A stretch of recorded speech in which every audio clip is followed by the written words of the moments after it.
je voudrais aujourd'hui vous livrer vraiment un message. Faut remettre de l'humain dans tout ça.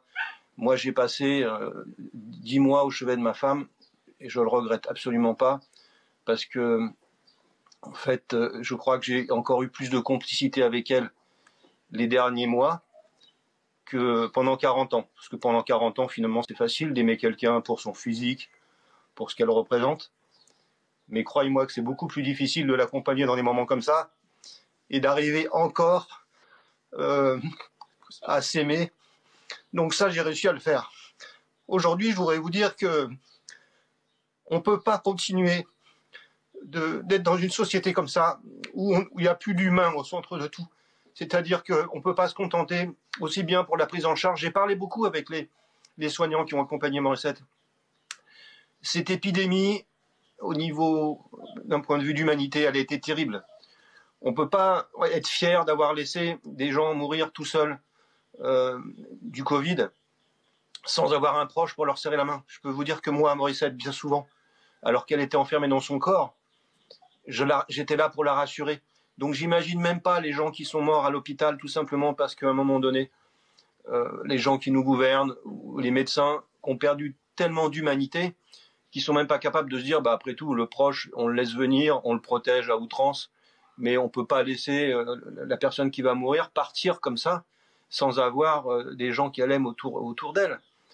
Donc ce que je voudrais dire, c'est qu'aujourd'hui, c'est pour ça que j'ai quand même décidé de venir parler ce matin. Je demande aux gens de se révolter, mais dans la paix. C'est un paradoxal. Hein. Mais il faut absolument, c'est le moment, là, il va y avoir de nouveau des élections. Il faut absolument remettre au centre de tout ça l'humain. Parce qu'aujourd'hui, quand on nous parle de vacciner des enfants, quand on nous parle, il y a des gens qui sont tombés malades, qui sont morts du Covid, mais il y a aussi beaucoup de gens qui sont tombés malades de ces vaccins. Il y a des choses effroyables. Moi, j'ai reçu beaucoup de témoignages après être passé chez vous. Vous savez, j'ai fait une autre émission un peu plus populaire où c'est pareil, je reçois des messages encore tous les jours. On peut pas ignorer tout ça et on peut pas se contenter de penser que ce sont que des numéros.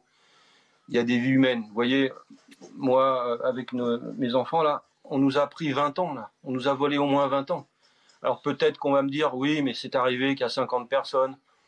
Ça, quand on parle de bénéfice-risque par exemple, moi vous savez, si on m'avait dit on aurait pu nous dire, voilà, cette épidémie, elle est terrible, c'est un virus qui peut être extrêmement dangereux, il peut tuer des millions de gens.